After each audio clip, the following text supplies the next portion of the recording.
جس طرح کی جو دہشت گردی کی جنگ میں پرفارمنس ہماری فوج نے دی ہے،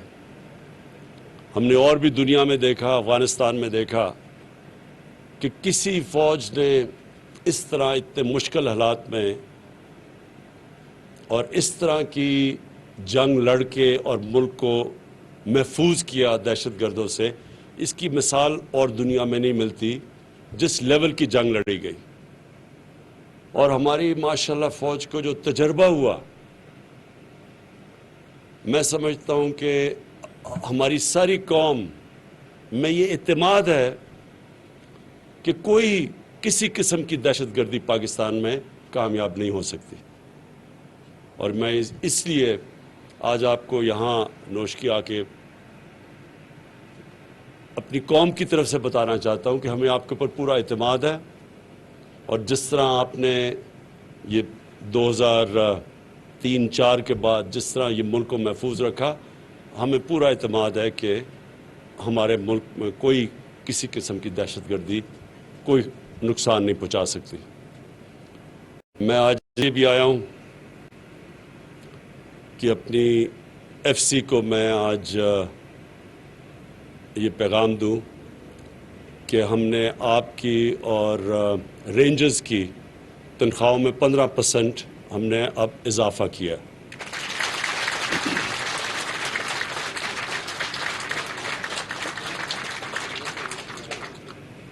مہنگائی کا دور ہے، مجھے پورا علم ہے، بدقسمتی سے ساری دنیا کے اندر ایک سیلاب آیا ہوا ہے مہنگائی کا۔ ہمارے ملک تو خیر اتنی ہمارے پاس وسائل نہیں، لیکن امریکہ جیسا ملک، برطانیہ جیسا ملک جو نوٹ پرنٹ کر سکتے ہیں، وہاں 40 سال کے بعد سب سے زیادہ مہنگائی کی لہر آئی ہوئی ہے۔ برطانیہ میں جو بھی اپنا پاؤنڈ یعنی اپنی کرنسی پرنٹ کر سکتا ہے، وہاں 30 سال کے بعد سب سے بڑا آیا ہوا ہے۔ تو مجھے پورا احساس ہے کہ ہمارے جو تنخواہ دار طبقہ ہے وہ تکلیف میں ہے، اور میں آپ کو یقین دلاتا ہوں کہ پوری میری کوشش ہے کہ ہم ملک کے معاشی حالات ادھر تک لے جائیں کہ ہم لوگوں کی آمدنی میں اضافہ کر سکیں۔ کئی چیزیں ہم نہیں کچھ کر سکتے، مثلا اب تیل مہنگا ہو گیا، تیل دگنے سے بھی زیادہ ہو گیا، تو ہم باہر سے منگواتے ہیں، تو اس کا ہم کیا کریں پاکستان کے؟ اگر باہر سے تیل آ رہا ہے اور وہ دگنے سے زیادہ ہو گیا تو اس کی ساری چیزوں پہ اثرات آتے ہیں۔ تو میں اس لیے کہتا ہوں کہ انشاءاللہ آپ کی جیسے جیسے ہماری آمدنی بڑھتی جائے گی، آپ کی اور بھی ہم اپنے تنخواہ دار طبقے کی اور بھی تنخواہیں بڑھاتے جائیں گے۔ جو ہمارے بزنس میں بڑی بڑی کارپوریشنز ہیں، انہوں نے ریکارڈ پروفٹس بنائے ہیں۔ جو ٹاپ 100 کارپوریشنز ہیں، ہم دیکھ رہے تھے، انہوں نے تقریباً 950 ارب روپے کا پروفٹ بنایا ہے، ان کو جو نفع ہوا ہے۔ تو ان سب سے میں اب درخواست کر رہا ہوں کہ وہ اپنے لوگوں کی، اپنے کام کرنے والے جو تنخواہیں لیتے ہیں، سب کی تنخواہیں بڑھائیں۔ دوسری چیز، میں یہاں چیف منسٹر بلوچستان بیٹھے ہیں، میں ان کو اشور کرنا چاہتا ہوں کہ کوئی بھی پاکستان کی جو ڈیموکریٹک گورنمنٹ آئی ہے، مجھے احساس ہے کہ تھوڑے سے فیزز میں کئی دفعہ ملٹری گورنمنٹ نے بلوچستان میں زیادہ کام کیا، لیکن کسی بھی ڈیموکریٹک گورنمنٹ نے اتنا کام نہیں یا اتنے فنڈز بلوچستان میں نہیں لگائے ہوں گے جو ہماری اس حکومت نے لگائے ہیں۔ جو سب سے زیادہ بڑا پروجیکٹ ہم اب کر رہے ہیں اور جس سے بلوچستان کے لوگوں کو بہت فائدہ ہوگا، جو فیڈرل گورنمنٹ کا پروجیکٹ ہے، وہ چمن سے لے کے کوئٹہ اور کراچی کا ایک پورا ہائی وے بنا رہے ہیں، جس کی ہم نے پیسے بھی ایلوکیٹ کر دیے ہیں، اور انشاءاللہ اس سے بلوچستان کے لوگوں کو بہت فائدہ ہوگا۔ بڑا صوبہ ہے، بڑے بڑے فاصلے ہیں، آبادی کم ہے، اس کے اپنے چیلنجز ہیں، لیکن میں پھر سے آپ کو اشور کرتا ہوں کہ جیسے جیسے، اور اللہ کا شکر ہے ریکارڈ ٹیکس کلیکشن ہوئی ہے اس باری اور ہوتی جا رہی ہے، جیسے جیسے ہماری آمدنی بڑھتی جائے گی، بلوچستان کے اوپر اور بلوچستان کے لوگوں کے اوپر ہم خاص طور پہ توجہ دے رہے ہیں، کیونکہ وہ پیچھے رہ گئے ہیں، اور جو بھی علاقے پیچھے رہ گئے ہیں، جس طرح ہمارا جو پرانا قبائلی علاقہ تھا وہاں کے لوگ پیچھے رہ گئے ہیں، ان کے لیے بھی ہم پوری کوشش کر رہے ہیں کہ ہماری فنڈنگ جو ہو وہ سارے ان علاقوں پہ جائے، جیسا گلگت بلتستان ہے وہ پیچھے رہ گیا۔ ان سارے علاقوں کے اوپر ہماری کوشش ہے کہ جیسے جیسے ہماری آمدنی بڑھتی جائے گی ہم ان علاقوں کے اوپر پوری توجہ دیں گے۔ میں آخر میں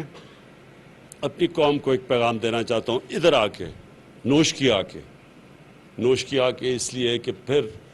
ہمیں جو یہ دہشت گردی کا جو یہ واقعہ ہوا، یہ ساری اس کا بہت، میں تو چائنا میں تھا جب مجھے اس کی خبر ملی، تو میں نے تب ہی فیصلہ کیا کہ آتے ساتھ ہی چائنا سے میں پہلے آ کے نوش کی آؤں گا اور اپنے جوانوں کو بتاؤں گا کہ آپ اکیلے نہیں ہیں، آپ کے ساتھ پوری قوم بھی کھڑی ہے۔ اور قوم یہ اللہ میں ماننے والے لوگ ہیں، ہمارے لیے جب ہم اپنی قوم کے لیے جو بھی اپنی جان دیتا ہے اس کی تو ایک خاص رتبہ ہوتا ہے۔ جب ہم کہتے ہیں اللہ سیدھے راستے پہ لگا، ان کے راستے میں جن کو تو نے نعمتیں بخشیں، تو پیغمبروں کے راستے کے بعد جو بہت بڑا رتبہ ہے وہ شہیدوں کا رتبہ ہے۔ تو مسلمانوں کے لیے تو یہ بہت بڑا اعزاز ہوتا ہے کہ جب اپنی قوم کے لیے کوئی اپنی سب سے بڑی قربانی اپنی جب جان کی دیتا ہے۔ لیکن یہ بھی آپ کو احساس ہونا چاہیے کہ قوم بھی آپ کے ساتھ کھڑی ہے، اور سارے لوگوں نے مجھے جب ادھر بھی تھا مجھے میسیجز ایک دم آئیں کہ کس طرح دلیری سے دہشت گردی کا مقابلہ کیا۔ اور میں چیف منسٹر صاحب آپ کو بھی یہ کہنا چاہتا ہوں کہ ہم انشاءاللہ یہاں ڈیولپمنٹ اتنی کر دیں گے بلوچستان میں آنے والے دنوں میں کہ یہ جو لوگ اس کو استعمال کرتے ہیں، اور ہم سب کو پتہ ہے کہ یہ خود نہیں کر رہے، ان کے پیچھے باہر وہ قوتیں ہیں جو چاہتی ہیں کہ پاکستان کے ٹکڑے ہوں، تو یہ پیچھے سے بھی فنڈنگ ہے اس کے لیے۔ تو انشاءاللہ ہم ان کے اپنے بلوچستان کی عوام کے لیے وہ کام کر جائیں گے کہ یہ جو بھی کوشش ان کی جو ہے کہ لوگوں کو اکسائیں اور ان کو حکومت کے خلاف اور اپنی سیکیورٹی فورسز کے خلاف کھڑے کریں، انشاءاللہ وہ کام اتنا ہو جائے گا کہ ان دہشت گردوں کی کوئی بات نہیں سنے گا، نہ ہی یہ جو باہر ہمارے دشمن بیٹھے ہوئے ہیں ملک کے اندر انتشار پھیلانے کے لیے، ان کے لیے بھی کوئی سننے والی ان کی بات نہیں ہوگا۔ میں ابھی چائنا سے آیا اور میں آخری بات کہتا ہوں کہ جو سی پیک ہے، سی پیک کا جو پہلا دور تھا وہ تو سیدھا تھا کنیکٹیوٹی کہ سڑک بنے اور پاور سٹیشنز تھے۔ اب جو ہم ان سے سمجھوتا کر کے آئے ہیں، اور اس طرح پریزیڈنٹ شی نے خود اس کے اوپر پوری طرح ہمیں ایشورٹی دی ہے کہ جو اگلا اب فیز ہے اس میں سب سے زیادہ بلوچستان کو اب فائدہ ہوگا، کیونکہ اب وہ فیز ہے انڈسٹریلائزیشن کا۔ ملک کی دولت میں اضافہ تب ہوتا ہے جب انڈسٹریلائزیشن ہو۔ ابھی تک پاکستان میں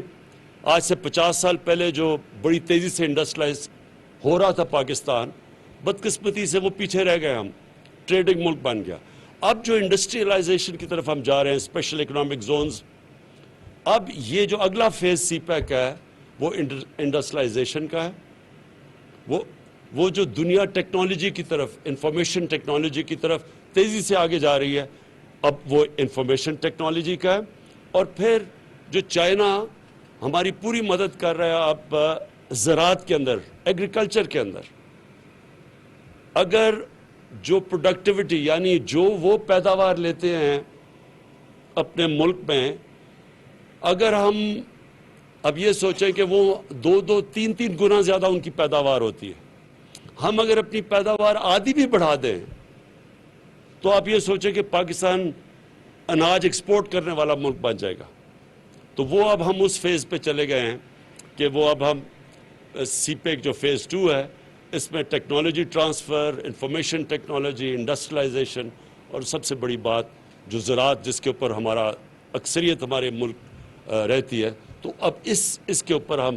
اس کی پروڈکٹیوٹی بڑھانے کے لیے اب ہمارے وہ سی پیک فیز 2 کے اوپر ہم چلے گئے۔ میں پھر سے اپنے جوانوں کو آپ کی جو دلیری ہے، جو میرے وہ 4 ہیرو کھڑے ہوئے ہیں، ان کو اپنی ساری قوم کی طرف سے پھر سے خراج تحسین پیش کرتا ہوں۔